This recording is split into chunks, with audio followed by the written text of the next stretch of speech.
Welcome students, welcome once again to the web classes. In the previous lecture we understood the detailed explanation of both the stories. Story number 1, which is sometimes I find a rupee in the garbage, and the story number 2, I want to drive a car. In this video I'm going to explain you a few things about both the stories, why Anis Jung have written these stories, and what did she mean with writing the stories, right? So moving further, first, okay, this is a slide about the author. I hope I have explained you about Anis Jung as well. We will move directly to the summary of both these stories, right? So the author tells the stories of her interaction with the children from deprived backgrounds, right? She describes their poor condition and life in an interesting manner. The story just touches the reader and is thought provoking, है ना. सो यहाँ पर क्या समझाया जा रहा है कि ऑथर जो है वो दोनों ही स्टोरी में कुछ ऐसे बच्चों से बात कर रही है कि जिसमें उनकी हालत, उन बच्चों की हालत कैसी हो, बिल्कुल पुअर कंडीशन में हो, है ना. एक ऐसे बैकग्राउंड से हो जो काफ़ी डिप्राइव हो चुके हैं, काफ़ी खस्ता हालत में, ख़राब हालत में है ना. और इस कंडीशन को, उनकी लाइफ जैसी है, वो काफ़ी इंटरेस्टिंग मैनर में वो डिस्क्राइब करती हैं. यहाँ पर स्टोरी जो है वो इतनी टच कर जाती है रीडर्स को कि वो लोग जो है काफ़ी सोच में पड़ जाते हैं. एक प्रोवोकिंग है कि किस तरीके का सिस्टम जो है इंडिया के अंदर काम कर रहा है और कैसे ये लोग जो है बेचारे जीते हैं, है ना. The author described two of her encounters with children from deprived backgrounds. Through them, she wants to highlight the plight of street children forced into labor early in the life and are denied the opportunity of schooling.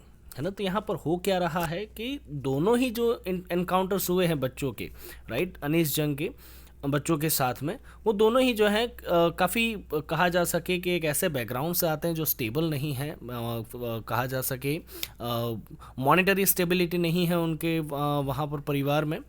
और उनसे वो जो है ये बात highlight करना चाहती है कि किस तरीके से जो स्ट्रीट के बच्चे रहते हैं उनको उनकी ज़िंदगी के शुरुआती दिनों में ही, मतलब कहा जा सके बचपन में ही जो है लेबर काम करने के लिए जो है उन्हें फोर्स करना, लाइक लाइफ उनकी उनको इस तरीके से फोर्स करती है कि उन्हें लेबर काम करना पड़ता है ना.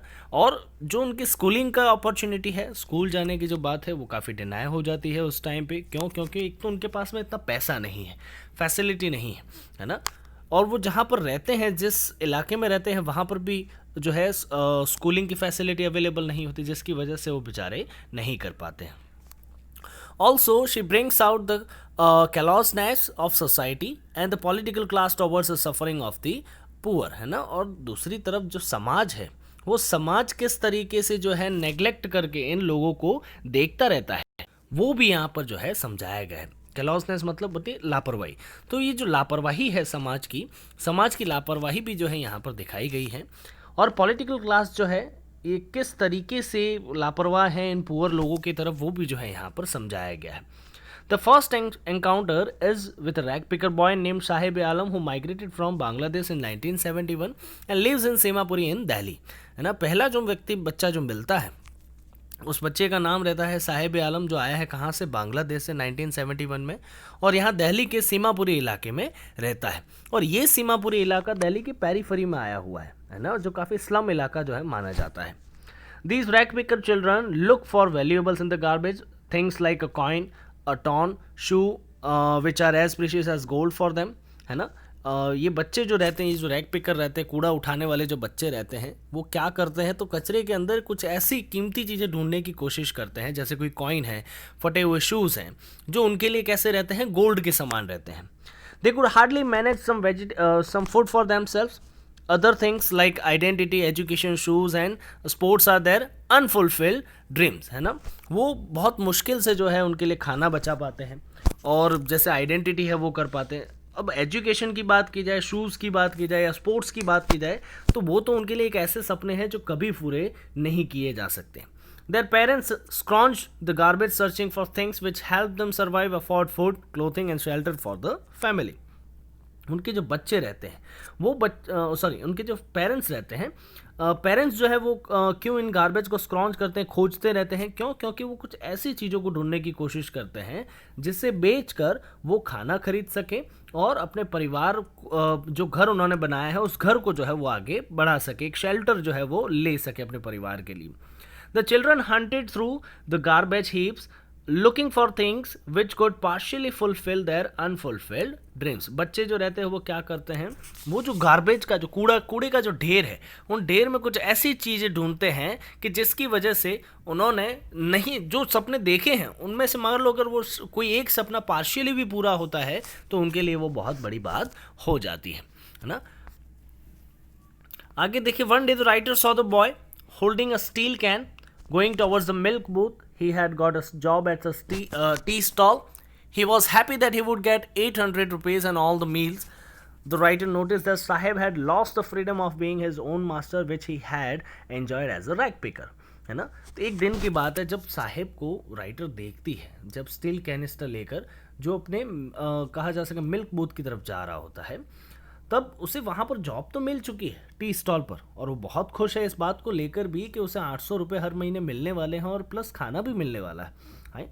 लेकिन राइटर जो है उस साहिब के चेहरे पर जो चीज़ें रहती, जो इमोशन रहते हैं, उन इमोशंस पर से ये कंक्लूड करती, ये बात नोटिस करती है कि जिस आज़ादी से पहले वो एज अ रैग पिकर घुमा करता था, जैसे कूड़ा उठाने वाला जो पहले बना हुआ था, तो वो जब कूड़ा उठाता था तब शायद जो है उसके चेहरे पर वो फ्रीडम नज़र आती थी. उसे ऐसा फील होता था कि वो चाहे अपनी जो है अपने कोई भी ड्रीम को जो है वो फॉलो कर सकता है. लेकिन यहाँ पर जब वो एक कहा जा सके टी स्टॉल पर काम कर रहा है तो वो अपना खुद का मास्टर नहीं है. क्यों? क्योंकि वो किसी के अंडर जो है काम कर रहा है.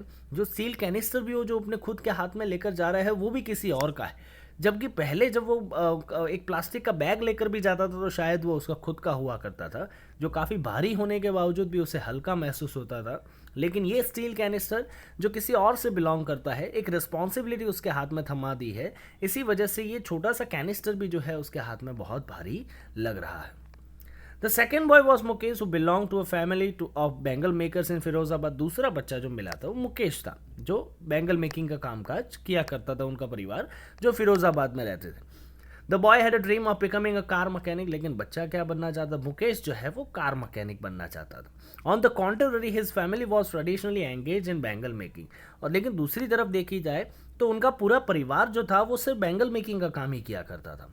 Although the profession harmed them physically and they hardly earned any money out of it. हालांकि ये जो प्रोफेशन जो था, ये प्रोफेशन उनको फिजिकली काफ़ी कमज़ोर कर रहा था. उनकी आंखें आई साइड चली जाती थी कई बार, है ना, और भी बहुत सारी प्रॉब्लम्स जो है उनके शरीर में रहती थी क्योंकि वो 1100 डिग्री या 1200 डिग्री के भट्टी के आसपास बैठकर काम किया करते थे. और उनमें से उन्हें जो है कहा जा सके मुश्किल से इतना पैसा मिलता था कि जिससे वो खाना खरीद सके. Still, no one dared to dream of doing something else due to the fear of the police and the middleman, है ना. लेकिन फिर भी इनमें से कोई भी व्यक्ति जो है ये कुछ अलग करने का डर जो है नहीं करना चाहते थे. क्यों?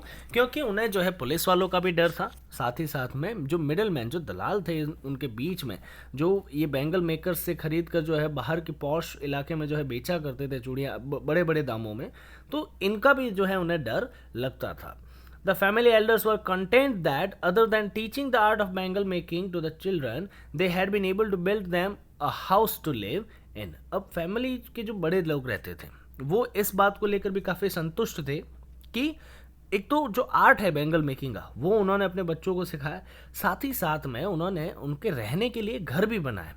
तो एक घर बनाना जो है कहा जा सके फिरोज़ाबाद के जितने भी बैंगल मेकर्स थे उन सब के लिए एक प्रेस्टीज की बात हुआ करती थी, एक कहा जा सके बहुत बड़ा अचीवमेंट था जो वो हासिल करते थे.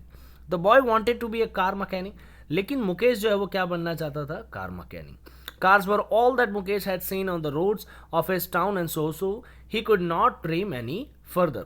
लेकिन वो सिर्फ कार मैकेनिक ही क्यों बनना चाहता था? क्यों? क्योंकि मुकेश जिस इलाके में रहता था उस इलाके में उसने सिर्फ गाड़ियां ही चलते हुए देखी थी, इसी वजह से वो कार मैकेनिक बनना चाहता था. इसमें एक कहा जा सके आयरनी यहाँ पर भी ये भी समझाई गई है कि जब अनीश जंग जो है ऑथर उनसे पूछती है कि क्या वो पायलट बनना चाहता है तब मुकेश जो है मना कर देता है। क्यों? क्योंकि मुकेश ने कभी प्लेन को देखा ही नहीं होता। फिरोजाबाद एक ऐसा इलाका है मुकेश के लिए जिसके ऊपर से कभी कोई एरोप्लेन गया ही नहीं। दैट मीन्स कि उन्हें किसी एरोप्लेन के बारे में पता ही नहीं है।